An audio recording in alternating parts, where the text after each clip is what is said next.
नमस्कार साथियों। पिछले व्याख्यानों में हमने अलाउद्दीन खिलजी से पहले की दिल्ली सल्तनत के स्थितियों, परिस्थितियों, विजयों इत्यादि के बारे में बात की और जलालुद्दीन खिलजी के नीतियाँ, उसके साम्राज्य की प्रति दृष्टिकोण और उसके समाप्ति के बारे में हमने अध्ययन किया। आज से हम अलाउद्दीन खिलजी, जो कि जलालुद्दीन के बाद शासक बना, के बारे में बात करेंगे। अलाउद्दीन खिलजी या अली गुरुशप जलालुद्दीन खिलजी के छोटे भाई शहाबुद्दीन मसूद खिलजी का बेटा था और उसके पिता की क्योंकि बचपन में या उसके बाल्यावस्था में ही मृत्यु हो गई थी, अतः उसको पालने का काम या उसकी शिक्षा दीक्षा का काम उसके चाचा जलालुद्दीन खिलजी के द्वारा किया गया और जलालुद्दीन ने बाद में अपनी पुत्री का विवाह अलाउद्दीन के साथ कर दिया और इस तरह अलाउद्दीन उसका भतीजा भी था और साथ ही साथ उसका दामाद भी हो गया। जलालुद्दीन का जिस समय राज्याभिषेक हुआ था, उस समय अलाउद्दीन खिलजी को उसने अमीर तुजुक का पद दिया और अलाउद्दीन खिलजी के भाई अल्मास बेग को, जिसे बाद में उलुग खां की उपाधि दी गई थी, उसे अमीर आखुर या अश्वशाला के प्रधान के पद पर नियुक्त किया था। जलालुद्दीन के शासनकाल में हमने देखा कि मलिक छज्जू का विद्रोह हुआ था और जब मलिक छज्जू का पतन हो गया, उसके बाद में जलालुद्दीन खिलजी ने अलाउद्दीन खिलजी को कड़ा का सूबेदार या गवर्नर नियुक्त किया। ये जो कड़ा का गवर्नर या सूबेदार नियुक्त करने की जो घटना थी, ये अलाउद्दीन खिलजी के जीवन में बहुत बड़ा परिवर्तन लेके आई। यद्यपि अलाउद्दीन बचपन से ही सैनिक प्रतिभा का धनी था और उसकी सामान्य व्यवहार बुद्धि और यथार्थवादिता उसमें प्रचुर मात्रा में विद्यमान थी, लेकिन जब वह कड़ा का सूबेदार बनाया गया, उसके बाद में तो उसके जो सराउंडिंग्स थी, उसके जो आसपास के लोग थे, उन लोगों ने भी उसको सिंहासन प्राप्त करने के लिए उकसाया और इन लोगों के उकसाने से अलाउद्दीन की महत्वाकांक्षा और भी बढ़ गई और अब उसे लगता था कि वह दिल्ली का सिंहासन प्राप्त करने के लिए उपयुक्त व्यक्ति है। साथ ही उस समय जिस समय की परिस्थितियाँ जो थी कि उस समय के अमीर लोग जो थे, वो जलालुद्दीन की उदार नीति से ज़्यादा खुश नहीं थे और इसलिए उन लोगों ने अलाउद्दीन खिलजी को सिंहासन प्राप्त करने के लिए प्रोत्साहित किया। सिंहासन प्राप्त करने के इस प्रोत्साहन के पीछे या इस अलाउद्दीन की इस आकांक्षा के पीछे एक कारण और था और वह था अलाउद्दीन खिलजी की सास या जलालुद्दीन की पत्नी मल्लिका जहान का घमंडपूर्वक या दमपूर्वक अलाउद्दीन के साथ में व्यवहार करना, जिसके कारण भी अलाउद्दीन का जो पारिवारिक जीवन था वो सुखी नहीं था। लेकिन जैसा कि मैंने आपको बताया कि अलाउद्दीन खिलजी महत्वाकांक्षी तो था, लेकिन उसके साथ साथ वह व्यवहारिक था या यथार्थ बुद्धि भी उसके अंदर कूट कूट के भरी थी। अतः वह कोई भी काम जल्दबाजी में नहीं करना चाहता था। यही कारण था कि साम्राज्य प्राप्त करने के या शासक बनने के अपने लक्ष्य को उसने धीरे धीरे कुशलतापूर्वक योजना बनाकर कार्यान्वित करना प्रारंभ किया। जैसा कि पहले हम बात कर चुके हैं कि अलाउद्दीन ने जलालुद्दीन के समय कड़ा का सूबेदार रहते हुए भिलसा पर आक्रमण किया और भिलसा और मालवा में उसको जो सफलता प्राप्त हुई उससे अलाउद्दीन की महत्वाकांक्षा या विजय पिपासा वो अत्यधिक बढ़ गई, क्योंकि भिलसा की लूट में अलाउद्दीन को प्रचुर मात्रा में धन प्राप्त हुआ और इसके साथ ही साथ उसने भिलसा में देवगिरी की समृद्धि की या देवगिरी के वैभव की या देवगिरी के धन धान्य से परिपूर्ण होने की जानकारी मिली और उसने इन जानकारियों के कारण देवगिरी पर आक्रमण करने का निश्चय किया। और हम पहले ही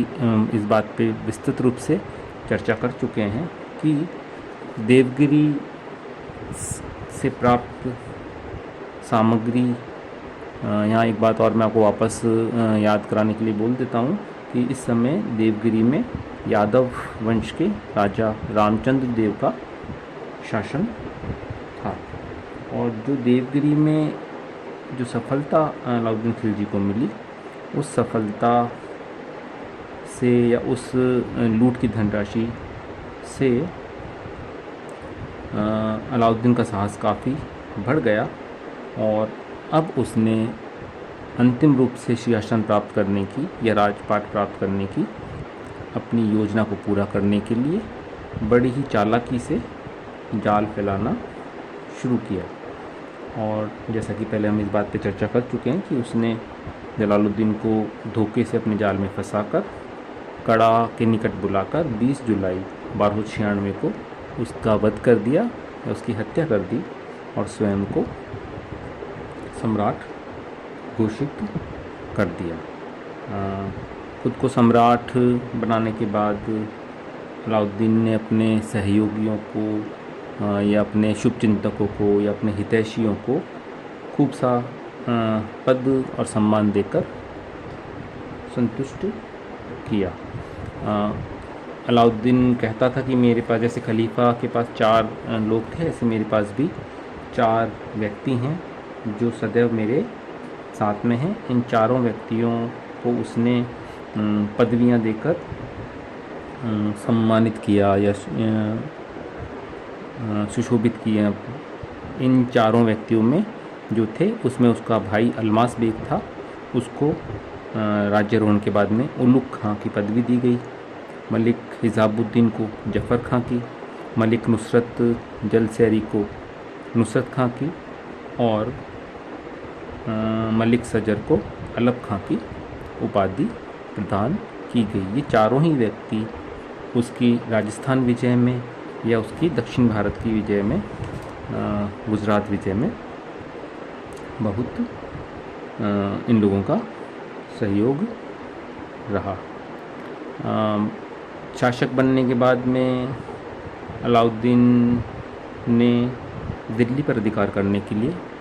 बड़ी तैयारियां करना शुरू कर दी। बड़ी संख्या में सैनिकों की भर्ती इस समय की गई और जलालुद्दीन इस समय दिल्ली में जो परिवर्तन आए वो ये आए कि जलालुद्दीन की पत्नी जो थी मल्लिका जहान, उसने जलालुद्दीन के बड़े बेटे अरकली ख़ान से, चूँकि उसकी नहीं बनती थी, ये अरकली ख़ान जो थे वो मुल्तान के सूबेदार थे, तो मल्लिका जहान ने इस समय क्या किया कि उसने दिल्ली में अरकली ख़ान को सुपरसीड करते हुए उसने अपने छोटे बेटे कद्र ख़ान को रुकनुद्दीन के नाम से दिल्ली का सुल्तान घोषित कर दिया। और ये जो मल्लिका जहान ने किया उससे अलाउद्दीन खिलजी का दिल्ली पर अधिकार करने का रास्ता और ज़्यादा साफ हो गया, क्योंकि उसके इस काम से या उसके इस कृत्य से ये जो अरकली ख़ान जो था वो अपनी माँ से बहुत नाराज़ हो गया और उसने दिल्ली नहीं आने का निर्णय लिया। अलाउद्दीन के लिए ये सारी घटनाएं इसलिए लाभप्रद रही क्योंकि अलाउद्दीन खिलजी जो था वो अरकली खान से थोड़ा डरता था, क्योंकि अरकली खान जो था वो बहुत ही बहादुर व्यक्ति था और उस समय उसे उस युग का रुस्तम कहा जाता था। जब अलाउद्दीन को ये पता चला कि अरकली खान अब दिल्ली नहीं आकर मुल्तान में ही रहेगा, तो उसको बहुत खुशी हुई और उसने जल्दी से जल्दी दिल्ली पर कूच करने का निश्चय किया। जब वह दिल्ली की तरफ आ रहा था तो रास्ते में वो समर्थन प्राप्त करने के लिए, जनता का समर्थन प्राप्त करने के लिए, उसको जो भी धनराशि दिल्ली से देवगिरी के अधिकार से प्राप्त हुई थी उसको वो रास्ते में लुटाता हुआ दिल्ली की तरफ बढ़ा। एक विद्वान ने तो यहाँ तक लिखा है कि अलाउद्दीन जहाँ भी पड़ाव डालता था वहाँ वो मजनिस, ये एक प्रकार का एक यंत्र था, इसकी सहायता से ये जो मजनिस था ये पत्थर फेंकने के काम में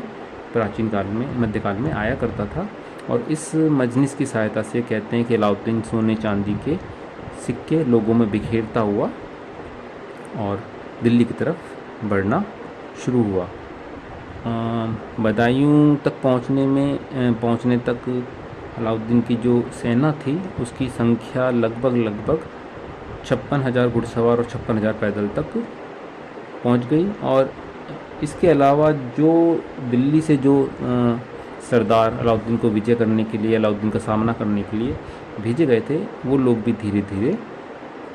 अलाउद्दीन से मिल गए। कहा जाता है कि इन लोगों को अलाउद्दीन ने बड़ी मात्रा में 40 टन 50 मन सोना इनको दिया और इनके साथ जो सैनिक आए थे उनको प्रत्येक सैनिक को 100 टंके दिए गए। अलाउद्दीन के इस नीतिपूर्ण कार्य से रुकनुद्दीन इब्राहिम की स्थिति, जो कि उस समय दिल्ली का शासक था, बहुत कमज़ोर हो गई। और जब मलिका जहान को ये मालूम चला कि अलाउद्दीन किस तरह से दिल्ली की तरफ बढ़ रहा है, तो उसने अरकली खान को, जो कि जलालुद्दीन का बड़ा बेटा था और काफ़ी बहादुर व्यक्ति था, दिल्ली आकर सिंहासन प्राप्त करने के लिए लिखा, लेकिन अरकली खान के द्वारा दिल्ली आने से मना कर दिया गया। और